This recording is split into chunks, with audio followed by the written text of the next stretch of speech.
Okay, so today we're starting a series of seminars about statistics.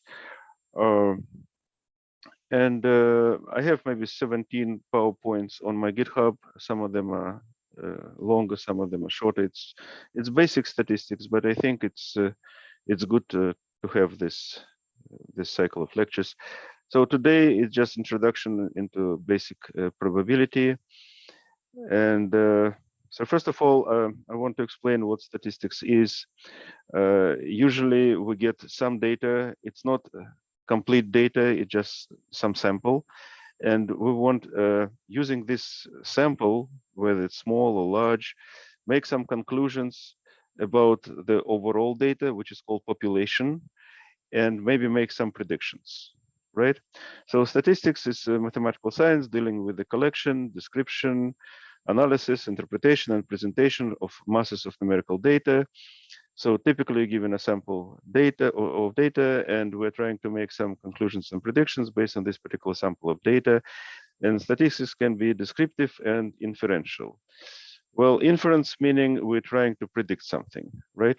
So we have a population, like all data in existence, but we get only a small portion of it, which is called sample. And based on this sample, we do something and we make some conclusions, hypothesis, and then we make some predictions. And then we use it maybe to some regulation in our life and the population, whatever. So this is the general idea of inferential statistics. Descriptive statistics, well, it's very simple. So you have some data, you can calculate mean, you can calculate median, which is the middle of the set of the numbers. You can calculate mode, which is the most common number in the data set. You can split your data in percentiles. So here's all your data. This diagram actually shows it. So we find a place so that 20% is before and 80% is after, and this is called the 20th percentile, right? So we can, usually people like to split in quarters. So you get 25% percentile, 50%, 75%, and then this is the whole data, right? So there are some standard measures, like you can count, you can calculate some percentages, some frequencies, mean, median, and mode, which I just described, range, variance, standard deviation, percentile ranks, and quantile ranks. This is what I was talking about here. It's all very simple, and we will talk more about it in the next slides. So first, the whole main idea of the probability. Probability of an event is a measure of likelihood that the event will occur in some experiment. Okay, very interesting phrase, doesn't mean anything, but whatever. Probability is a number between 0 and 1, right? But sometimes people express probability using percents. So 0 event is impossible. 1 event is certainly happen with 100%. And for example, 0.5 event is just as likely to occur as not to occur, right? The sum of all probabilities of all outcomes of an experiment should always be 1. And outcomes can be combinations of individual events. For example, if we throw one dice cube, there are 6 possible outcomes, 1, 2, 3, 4, 5, 6, and they have the same probability each, which is 1/6, right? So here on the right, we throw 2 dice cubes, and there are 6 by 6, 36 possible combinations. The probability of each individual combination is 1 divided by 36, right? They all have equal probabilities. And here, the table of all the outcomes. So, for example, this is the sum of 2 dice, and these are different combinations in which they may occur. So this is number of those combinations. So total number of combinations should be 36, right? So for example, 2, it's only if we have 1 and 1. 3, it may be 1 and 2, or 2 and 1, right? 4, when we have 1, 3, 2, 2, 3, 1, and so on. The 7 is the one which has the biggest number of combinations, like 1, 2, 3, 4, 5, 6. Okay, or you actually have this number here. Okay, now if we define the number of combinations, in this case it's 6, divide by total number of combinations, then we'll get probability, the chance that this combination will happen, right? So from the table above, you see how some outcomes can result from more combinations, thus having high probability of happening, right? So the 7 is the most probable one. Events can be mutually exclusive or not. Also, events may be independent or dependent on each other. Okay, we'll talk about it in the next slides. So probability examples. Marginal probability, simple probability. So it's a probability of independent event occurring. The term marginal variable is used to refer to a subset of variables in a table. They called marginal because they used to be calculated by summing values in a table along rows or columns and writing a sum on margins on the table. So here, for example, we have male and female, and we have baseball, basketball, and football. So if we calculate male across all 3 sports, we get 48. And for female, we get 52. So these are those marginal values, total 100.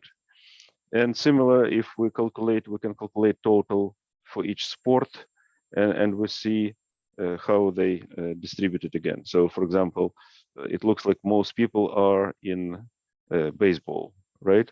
And here we can say that there are more females than males, right? And you have this probabilities of some totals. Okay, here are a few examples of assigning probability. Tossing a coin. Well, you have tails and heads. They're mutually exclusive, and they supposedly have the same probability of 1/2, right? Second example, rolling a die. We already did this. So we have 6 sides of the die. They have the same probability of 1/6. And well, I guess this is it. And third example is job search. Well, this is something I have done multiple times. And this is actually a quite realistic example. So I get 2 emails with job descriptions every day. Well, that's approximately what I get. Actually, I usually get more, but whatever. But let's say it's 2 emails, 10 per week. 2 of them may be a good fit.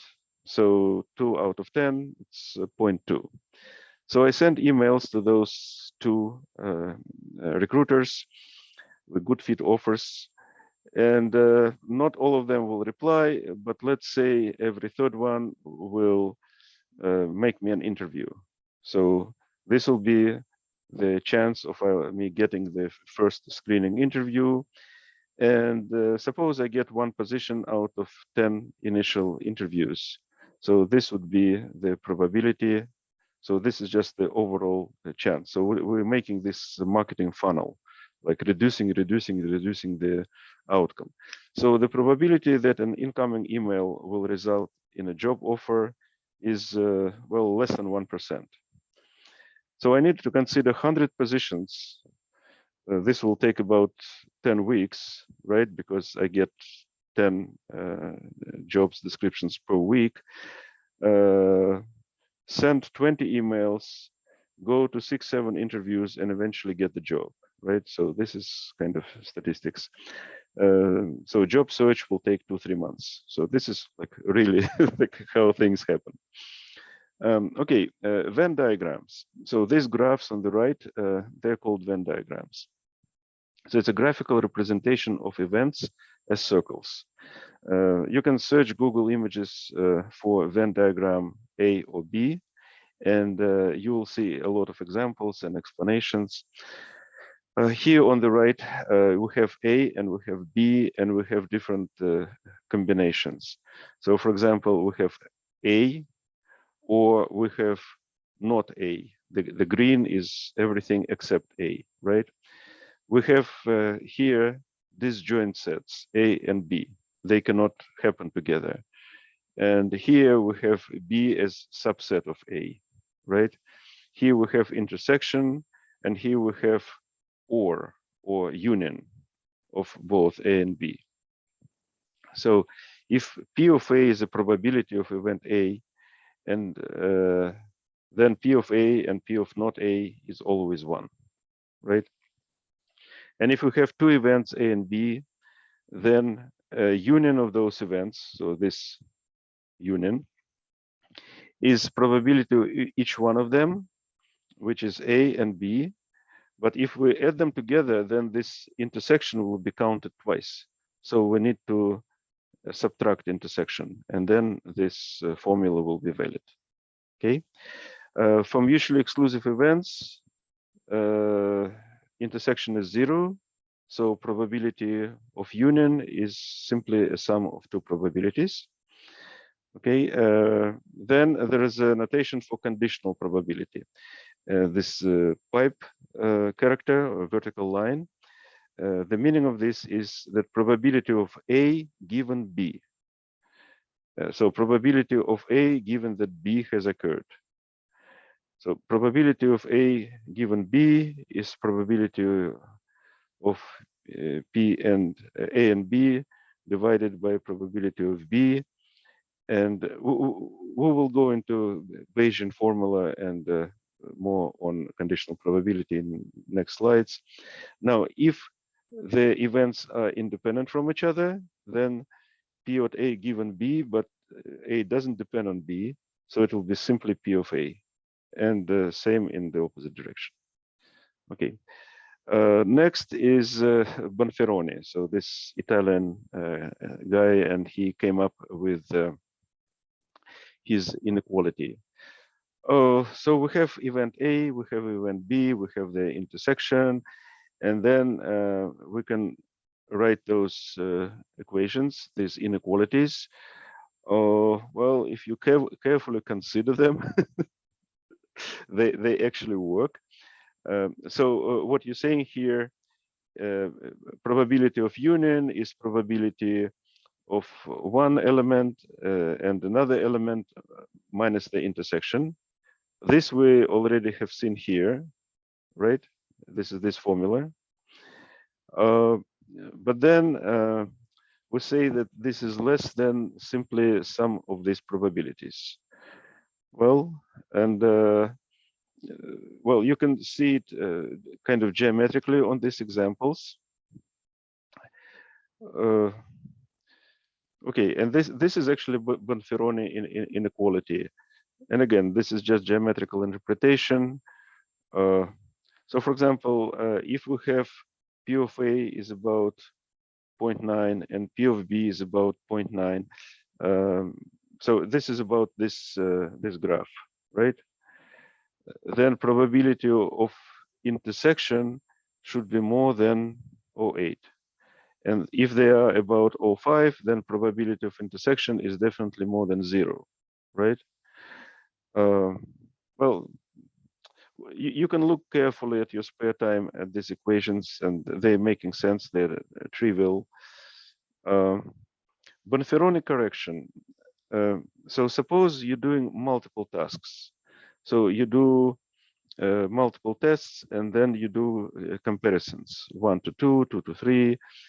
And then what's you want to check if things are the same or not.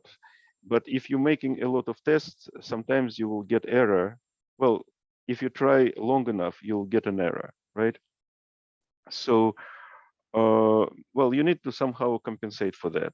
And that's where Bonferroni correction comes in. So when conducting multiple tests, the chance of getting significant error increases by pure chance.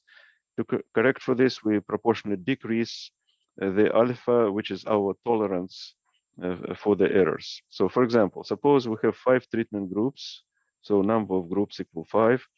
The null hypothesis is that group members are equal in all groups. We want to have alpha as 5%. This is the chance of rejecting null hypothesis. And we do 10 different comparisons. So notice that here we combine groups when we compare them. We will use new corrected alpha as alpha divided by 10. Because as we do more tests, at least in one of them, by chance, we can get an error. So to compensate for that, we decrease our tolerance. Okay, so this is the idea of Bonferroni correction. Okay, next we're talking about Bayesian inference. Okay, Thomas Bayes lived long time ago. How long ago? Like 400 years ago? Really long time ago. And after his death, and he was a priest, I think in England, right? He left some notes which were published after his death. And Richard Price, after two years after his death, he published something which basically in mathematical terms is Bayes' theorem, right? Which is again very trivial statement, and we will consider it here. So this is not something new. This is not something difficult. It's very trivial thing. But a lot of statistical reasoning is based on it, so you need to understand it very well. So let's consider this image below. So suppose we have a group of happy people and we have a group of rich people. So all happy people are these and all rich people are these, and then we have some intersection, right? And this rectangle means all people, like all people at all. Okay, so A is happy, B is rich. Probability of A is 40%. So this is this yellow thing, probability of being happy. So if all people is 1, then happy will be 40%, not 1, like 100%. Then P of A is 40%. And probability of rich is 5%.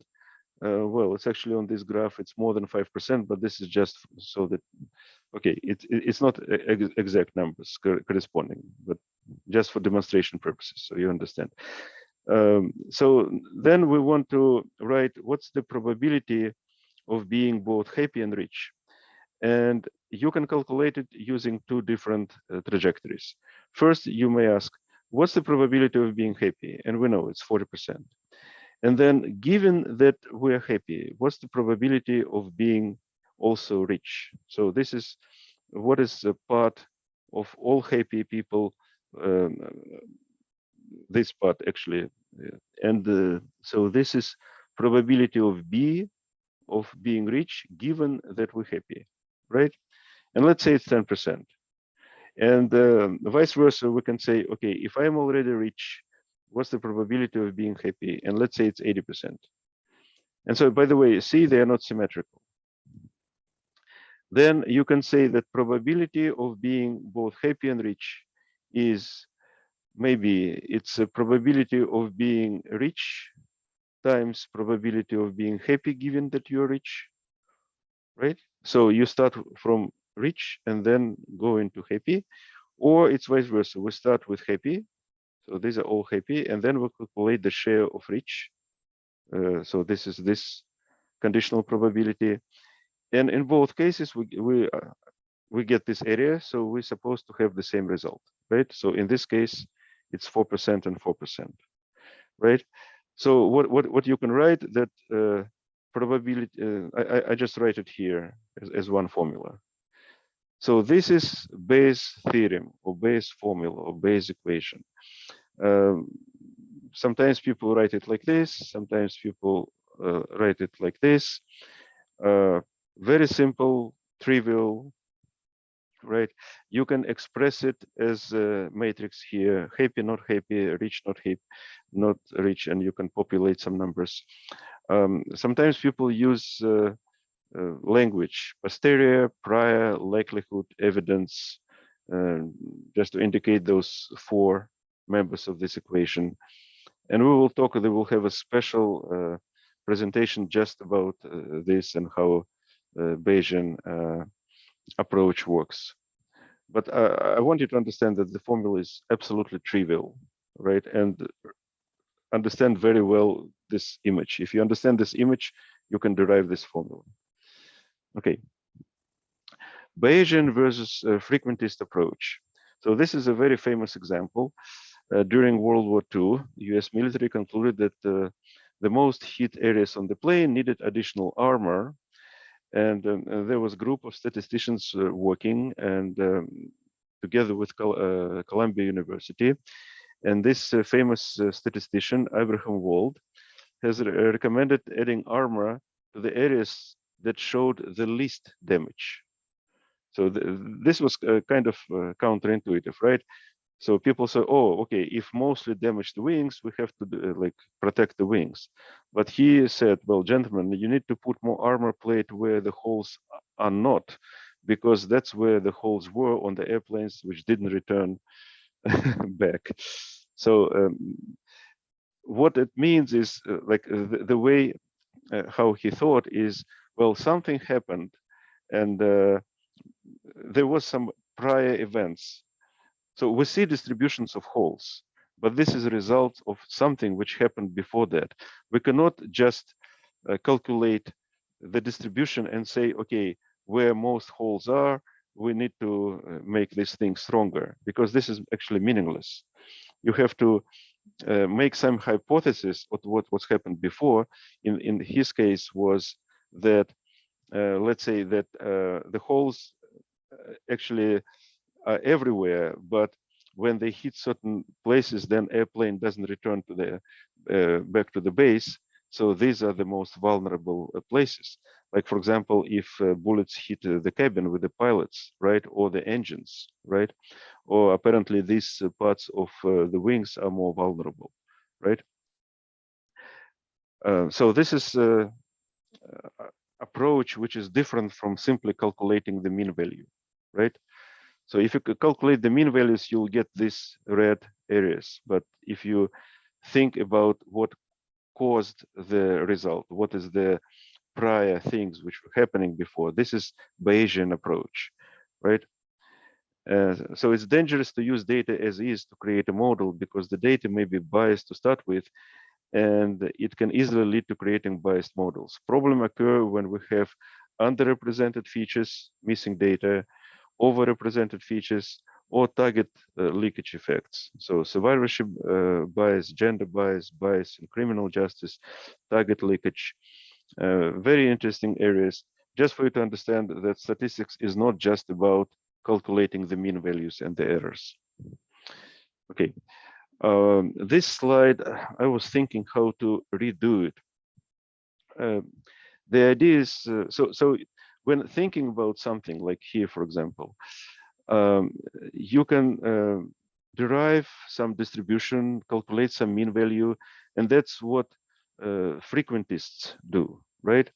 So they say, okay, we have data, and let's describe it with some distribution and calculate the mean value and the error, right? This is a frequentist approach. Bayesian approach is different. They say, well, how we end up with this data? It may be there was this prior or that prior. There was some prior things which caused it, and there were many which may have resulted in many different models.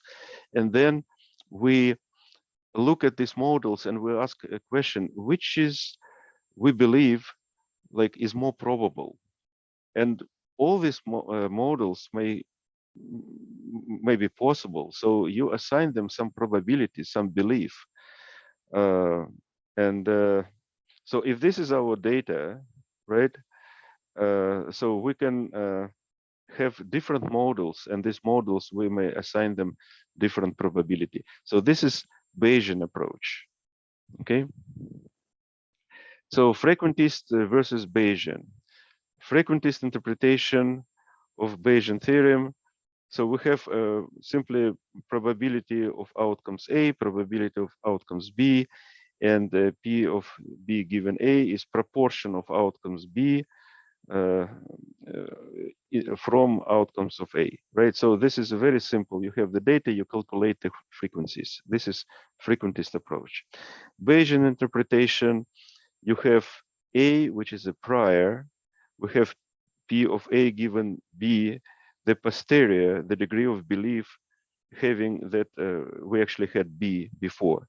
So we're given here with different B's, right? And then P of B of A divided by B, this represents the support which B provides for A. That B provides for A. Okay. We're shifting gears a little bit. Now I want to talk And by the way, this we need to go in much more depth about Bayesian versus frequentist, and we'll see many examples later. Random variable probability distribution. Well, this is a very simple subject. You should all know that. So random variable is a numerical variable taking different values. Values may be discrete or continuous. For example, think of variable x, which may have any real value between -10 and 10, or think of variable which can have discrete values like 0, 0, 1, 0, 2, and so on until it reaches 1, right? So here is an example in the discrete case. We're tossing a coin and we have heads and tails. So let's say we have -1 and 1. So we tossed it 1,000 times and we got, well, a little bit less than 500 here, a little bit more than 500 here. Together, it should be exactly 1,000. If we calculate the mean value, it will be close to 0, and it's called mean or expected value, right? So this is a very simple discrete distribution. Now, if we toss a dice cube, then we'll have 5 values, discrete values, 1, 2, 3, 4, 5, 6, sorry, 6 values, and they all have the same probability.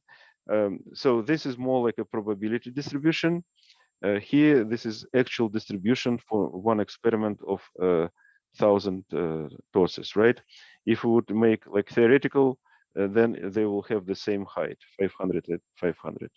Actually, 0.5 and 0.5, because when talking about distribution, the total should be 1. Okay. And next, we'll talk about continuous case. So very similar, we have some distribution. In this case, it's like a bell curve with a mean value close to 0. And this is a different distribution of the values. And this is called probability density function. So if we want to calculate what's the probability to get a value between 1 and 2, you take the like these two vertical lines, calculate the area under this curve, and this will be the probability. Well, given that the area under the whole curve is exactly 1, which it should be, right? Because the total probability of all possible events should be 1, and so this will be the share, like possibility of being between 1 and 2, and so on. Now, if you make an integral of this curve, so you're starting from here, and then you calculate the area as you go, and eventually, so you move from 0, and eventually you'll reach 1, right? So this is called probability density function. The integral of it called cumulative distribution function. So they are related to each other. Probability density function, PDF, is derivative of cumulative, and cumulative is integral of the probability density function. Okay, and well, this is basically it on this slide. I want to say a little bit about central limit theorem. Now, we will discuss central limit theorem in detail later, because this is absolutely central theorem in statistics, something you absolutely need to know. And it comes, oh gosh, it was, let me see, yes, it's more than 200 years ago when it was derived, so it's not something new. So names like Gauss, Laplace, it actually used to be called the Gauss-Laplace distribution. Now it's more called the Gaussian distribution. The idea of this distribution is very simple. Here I was showing you that if you toss a coin multiple times, let's say 1,000 times, and you calculate the average, the mean value, it will be close to 0, right? So suppose you do it, well, in this case, it's like we create 10,000 groups, and in each group we have 10,000 data points. And in each group we calculate the mean value. They'll be close to 0, but may vary left or right. And then you take this 10,000 mean values and you create a histogram. So this histogram will be close to 0. And if you look at the shape, it will have this bell shape. And you can mathematically prove it, that it will converge to this function. This is the formula. It's a very famous formula. Again, this is not something new, 200 years old formula.